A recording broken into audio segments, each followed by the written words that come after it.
By saying they are closing down the cold room, it means that they've agreed that there's a cold room. Whatever it is that they have been projecting it to be, it means there is a connivance one way or the other. Following the exposure in the Search for Great documentary published by BBC on Monday, the president of the National Association of the Nigerian Students has vowed to leave no stone unturned until the perpetrators are brought to book. Recall that Dr. Boniface Igbonogu, who is the head pastor of a Four-Square Gospel Church in Lagos, was caught in camera harassing a journalist who posed as a 17-year-old admission seeker. It is not only Dr. Boniface that is involved in this. Plenty. I can say it authoritatively as a student and a student union leader who have risen from being a class governor to the national president or global president of Nigerian students. I can tell you authoritatively that a very large percentage of Nigerian male lecturers are involved in this. And they do it constantly on a daily basis. Some of them even count scores and say, oh no, I've slept with this, I've slept with that, I've slept with this, oh, I've done 3, 4, 5 today. And they go to the extent of, oppressing, depriving legitimate students of their marks that they have worked for. I mean, just to get down with them. Some of them, they go as far as frustrating them.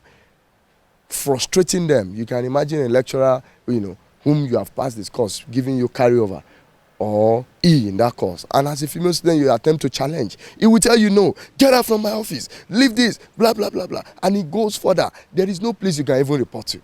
If you go to departmental examination board, it is the same lecturers that are seated there, those who are also involved. You go to faculty board, you hardly find justice.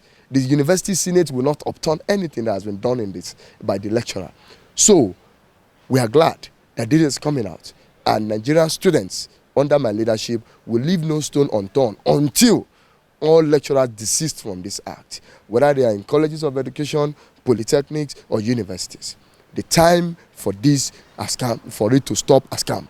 The time for this to stop has come. Now, they are doing it on a daily basis, and it has come to our hearing. A lot of our female students cannot even cry out. They only come to us. And even when we want to take it up, they say, no, please. We don't want to be stigmatized. Because it's a two-way thing. It is a different thing to prove that this rape or harassment or abuse was committed. It is another to be able to face this stigmatization that comes thereafter. Majority of the young ladies on campus don't want to go through all of this. Their parents don't want to be involved. Perhaps, because they don't have the money to go to prove it. Perhaps they don't have who can stand by them. Perhaps they don't want their wards or their children or their daughter to go through that level of stigmatization. So it has become very difficult. But as I speak to you, we urge Nigerian students, women, family to come up and challenge this heinous act, because it is evil, it is barbaric. Akpan revealed that sexual harassment has been a common trend among lecturers in the Nigerian universities. However, Dr. Boniface must be used as example for others to respect the tertiary institution that has become a playground for some lecturers.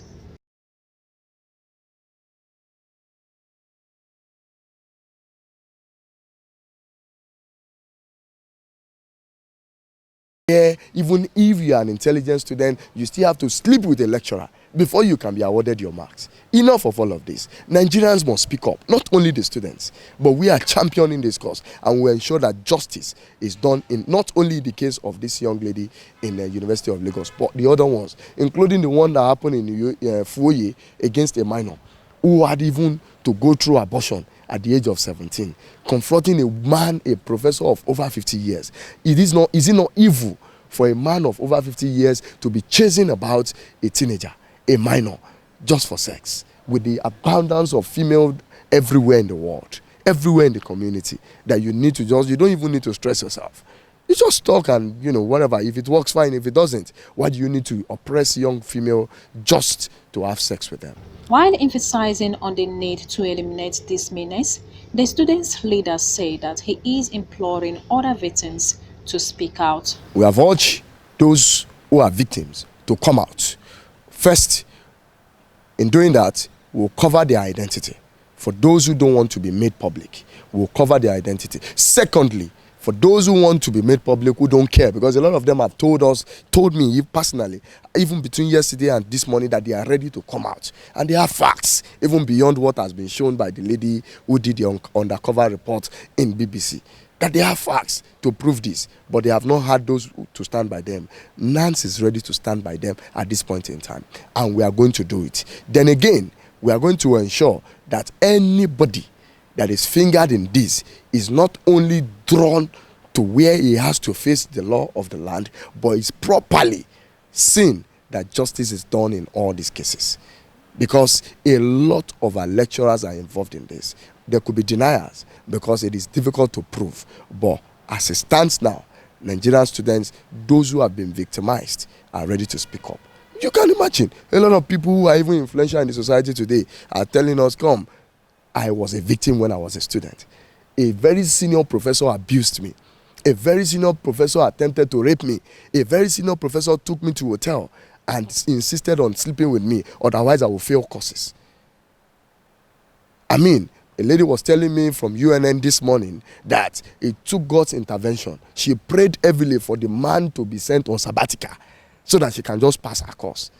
And she narrowly passed the course, even with an A in the absence of the man. He further urged Nigerians to join in the fight to save Nigerian students as well as the Nigerian education. With the level we have gotten to and with our involvement, I can assure you that there's no lecturer that can be more influential than the law of the land.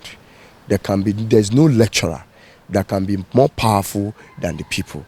There's no lecturer that can be more powerful than the will of justice. Yeah, I want to say to Nigerians that if we must move from where we are right now to where we have always clamored to be, then we all must stand up. It is the responsibility of all of us. We don't sit down and say, no, it's only this and that. No, stand up and speak out. Stand up and do the needful. Stand up and do the right thing. You never can tell. Maybe what you will do will be what will motivate others to want to do more. And that's how it's a chain. It's a chain. If a BBC reporter had not done what she did a couple of days ago, perhaps we will not be talking about what we are talking now. Because it will still be lying on the ground that no fact. Uchichi Lemowa, TVN News, Abuja.